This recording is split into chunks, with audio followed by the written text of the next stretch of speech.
এবং উপস্থিত আছেন ছাত্র পরিষদের নেতৃবৃন্দ, নাগরিক পরিষদের নেতৃবৃন্দ এবং বিভিন্ন ইলেকট্রিক ও মিডিয়ার ভাইরা এবং বিভিন্ন দলীয় ভাইরা। আসসালামু আলাইকুম রহমতুল্লাহ। আমরা যারা চট্টগ্রামে বসবাস করছি তারা কি অবস্থার মধ্যে আছি সেটা যারা এখানে ভুক্তভোগী তারাই বুঝবেন।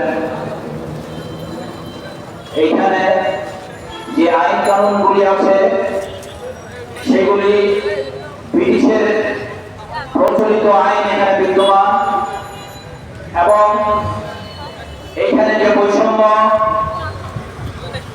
সেই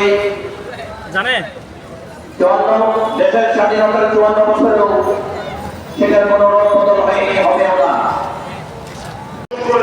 বর্তমানে একটা মুসলিম ছেলে একটা হিন্দুর মেয়ে প্রদর্শন করেছে, দর্শক তার বিরুদ্ধে সকলের সোচ্চার হওয়া দরকার। অতীতে এই সমস্ত অপরাধীদের অপরাধ করার জন্য তারা আরো অনেক বেশি উৎসাহিত হয়েছে।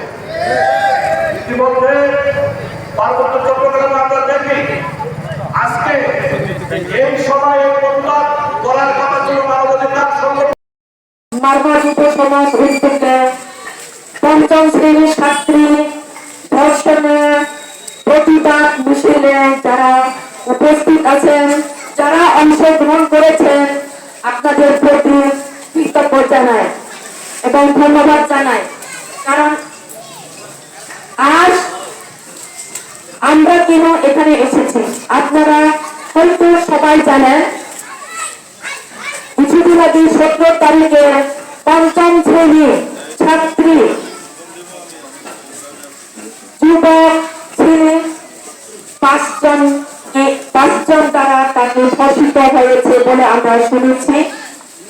এখন সেই অবস্থায় কি অবস্থানে